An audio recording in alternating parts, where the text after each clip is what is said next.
Hey, how's it going, everyone? Gonna film today's market recap. It is 12:32 market time.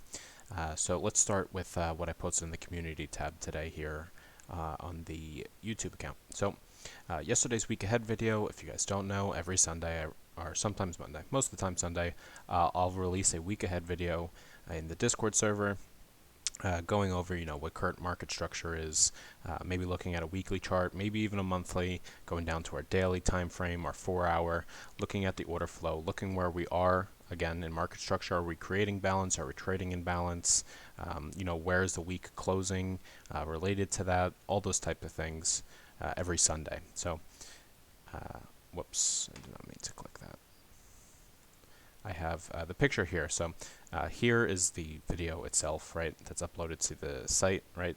And here I have stitched over what actually ended up happening. So I said to watch this area over here. I went over why, of course, and looked to see in this overnight session. This was about like 6:05 maybe. We're trading down here. I said look to see if we break out of this area, pull back, retest it, a low volume test, and then go up, right? And sure enough, when I came to the office this morning, that's exactly what happened, right? The order flow was saying that this was likely something to happen. Sure enough, it did, right?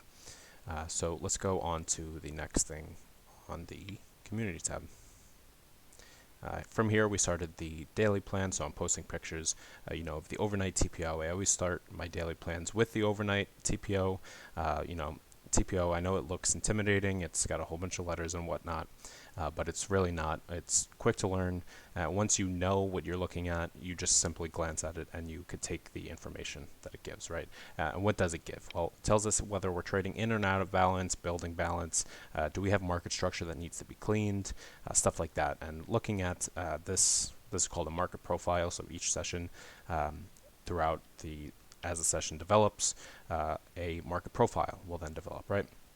So we look at the shapes of these, the highs, the lows, stuff like that, where the point of control is, where value within the session is, and then helps us derive information, right? It kind of makes the market auction more palatable, if you will. From there, I always like to jump to the 4 hour, right?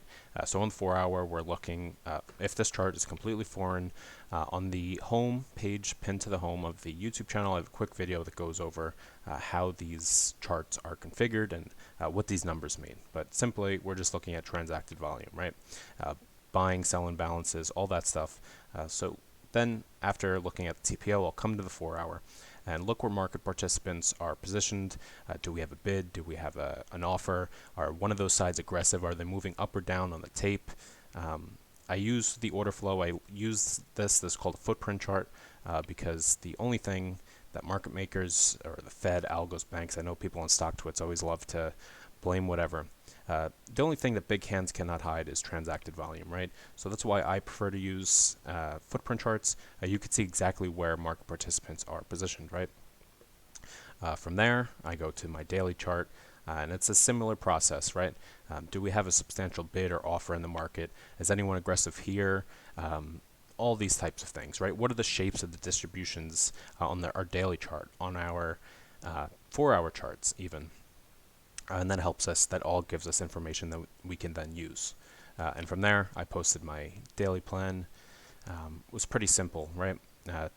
2 zones to either side, buy and short, right? Always have a thesis for both sides. So let's take a look at the order flow itself and see how the session developed. So right now we're looking at a 4 hour, but I'm actually going to pull up a 30-minute. Let me check. What are we running?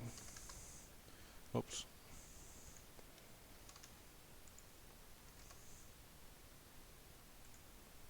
All right, that's good. All right. So obviously, opening candle of the cash session is here at 9:30, and you can see as of right now, we've just been what some people say consolidating or chopping, but what we're doing right now is balancing, right? We see, let me get my little pen. We see selling imbalances here at the highs. We see buying imbalances at the lows, lower lows, lower highs. What is this, right? This consolidating and this bid trying to move up, this offer trying to move down, this is what a wedge looks like in the order flow. Um, so yeah, now according to our daily plan, there's levels that we're looking at to the top side that are pretty close by, and as for the buy zone, it's a little bit further down. So what are we personally looking for, and hoping that at least later in the session it develops. If not, maybe in the overnight session or into tomorrow. Maybe we continue and this is an entire balance day, right? It's a type of day in the market. But what are we looking for? We are looking for these shorts, right? We had initial shorts from the overnight session. We did not break the overnight session high here. Sorry, I'll fix these. So what are we looking for? We're looking for these guys, retail traders in here, to be stopped out. Ready? Market makers will then push price up, run these guys out, take their stop liquidity, and then we reverse. And sure enough, not too far above these sellers is our first sell zone for the day. So personally, that's what I'm waiting for. I did not take a trade yet today. I'm just waiting to see if that will set up, and along with my entry criteria on top of that, right? I post all of that stuff in the room. We have a whole introductory series. I go into smaller time frame for footprints, to really try to define where I'm looking to put risk or have risk exposure in the market. So, not too much to go over so much today, right? It's just balance, going up and down. As you guys know, I'm very active on StockTwits, and a lot of people complain about these days, but in terms, when you're looking at the market structure, we have a reason for these days, right? You just have to look at your higher time frames.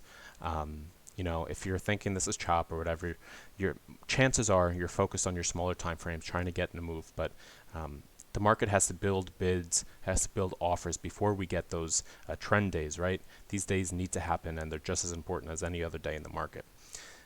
So as of for today's recap, I guess there's not too much to go over.